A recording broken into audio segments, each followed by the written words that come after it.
20 na maleta times 3 sa isang linggo, 60 na maleta po yan.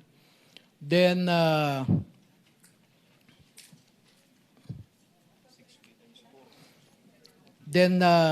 apat na beses sa isang buwan po kasi 4 weeks. So 240 po na maleta sa isang buwan times 33 months po yan. Then palagay na lang po natin na 40 million ang isa, ang bawat bag. Meron na pong 316.8 billion. Pero sa kwan lang po yon, sa Forbes Park lang. Ang sabi po ng mga witnesses ay pati sa Aguado nagde-deliver din sila ng halos 3 to 4 times kada linggo.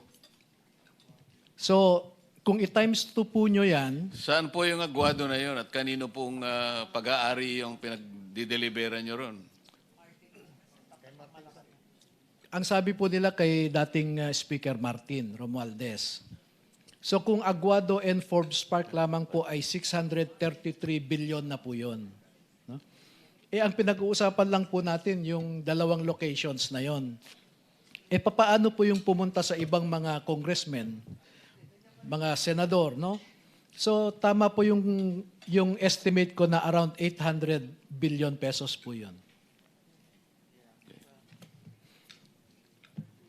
Yung sinabi ko po na maling assumption ni Senator Lacson na ang alam niya galing lang sa flood control, marami pong pinanggalingan po ito, hindi lang flood control.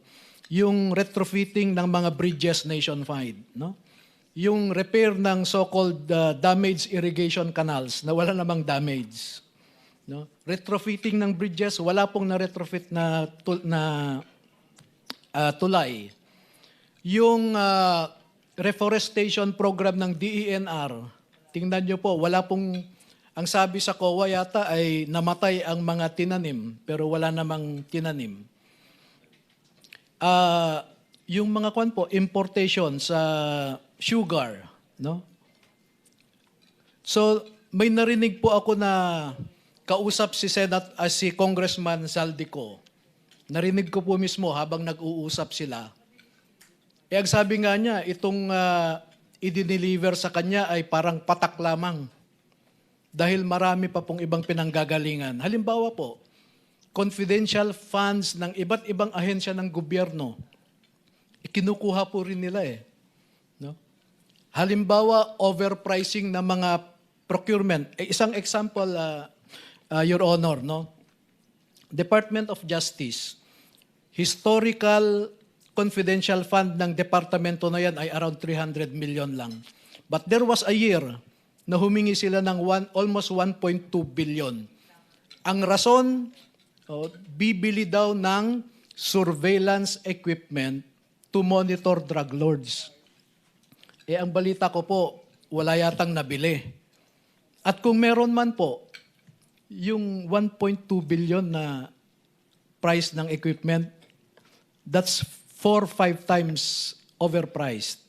Kasi sa ngayon, 250 million, you will get a very good surveillance equipment.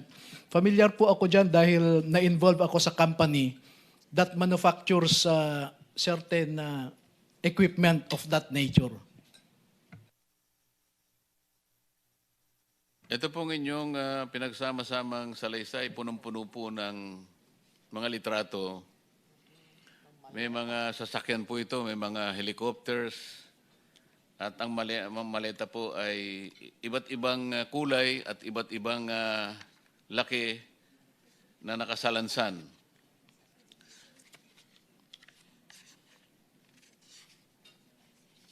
Ito po ba ay nilagay nyo rito para ipakita nyo kung gaano kalawak, gaano karami ang perang na i-deliver sa mga taong binanggit nyo sa inyong salaysay? Actually, sample lang po ng mga pictures and videos po, Your Honor. Ibig po ba nyo sabihin, meron pa kayong ibang mga litrato na maaaring ipagkaloob sa pagdinig para sa ganun ay lalo nating madetalye, mapatibayan na ang gawaing ito po na talagang kasuklam-suklam ay naganap